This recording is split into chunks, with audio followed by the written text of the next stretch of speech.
বিএনপির স্থায়ী কমিটির সদস্য মির্জা আব্বাস বলেছেন, সরকারের ভেতরেও শয়তান আছে, সচিবালয়ের ভেতরে আছে। তাই আওয়ামী লীগের দোসর এসব শয়তানকে চিহ্নিত করে ধরতে না পারলে এই সরকারের জন্য ভালো ফল হবে না।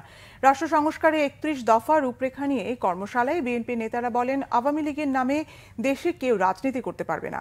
মিরাজ হোসেন গাজীর রিপোর্ট। রাষ্ট্র কাঠামো সংস্কারে বিএনপির ভারপ্রাপ্ত চেয়ারম্যান তারেক রহমান ঘোষিত ৩১ দফা রূপরেখার কর্মশালা। রাজনীতির গুণগত পরিবর্তনের ধারণা ও দিকনির্দেশনা তুলে ধরতে রাজধানীর কমলাপুর স্টেডিয়ামে মুগদা থানা বিএনপির এই আয়োজন। কর্মশালায় জাতীয়তাবাদী মহিলা দলের সভাপতি আফরোজা আব্বাস ৩১ দফা উপস্থাপন করেন।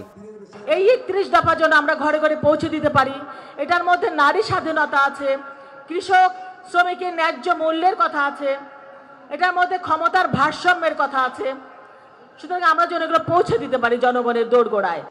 ৩১ দফায় কি আছে আর এই রূপরেখা বাস্তবায়ন হলে সাধারণ মানুষের কি সুবিধা হবে, কর্মশালায় তা তুলে ধরেন বিএনপি নেতারা। তারা বলেন, গণহত্যাকারী আওয়ামী লীগকে দেশের মানুষ কোনোদিন রাজনীতি করতে দেবে না।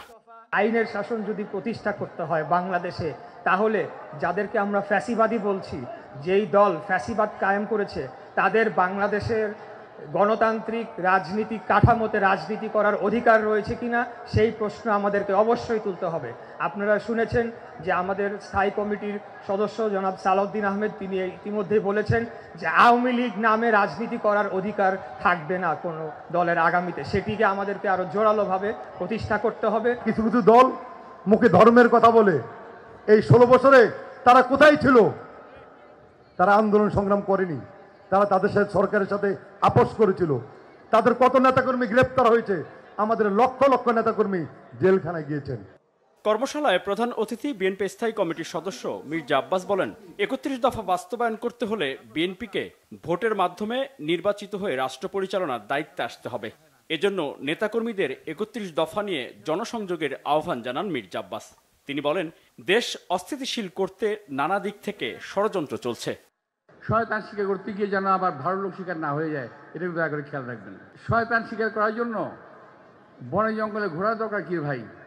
শয়তান তো আপনার আশেপাশেই আছে, এই সরকারের সঙ্গে আছে, সামনে আছে, পিছনে আছে, সচিবালয়ে আছে, ওদের আগে ধরেন। আমি 5 জন লোকের নাম বলতে পারি, কিন্তু আমি আমার অবস্থান থেকে আমি নামটা বলছি না। আমাকে গোপনে বললে আমি বলে দেবো আপনাদের, কিন্তু মাইকে আমি বলবো না। এই 5 জনের মধ্যে 4 জন সচিবালয়ের ভিতরে অবস্থান করছে, 1 জন সচিবালয়ের বাইরে অবস্থান করছে। বিএনপি নির্বাচন চাইলে অনেকে সমালোচনা করেন, তাই নির্বাচন আসলে এই সমালোচকদের ভূমিকা কি হয় দেশবাসী তা দেখার অপেক্ষায় আছেন বলে মন্তব্য করেন বিএনপি স্থায়ী কমিটির সদস্য মির্জা আব্বাস। আমরা আন্দোলন করেছি গণতন্ত্রের জন্য। মিরাজ হোসেন গাজী, বাংলা ভিশন, ঢাকা।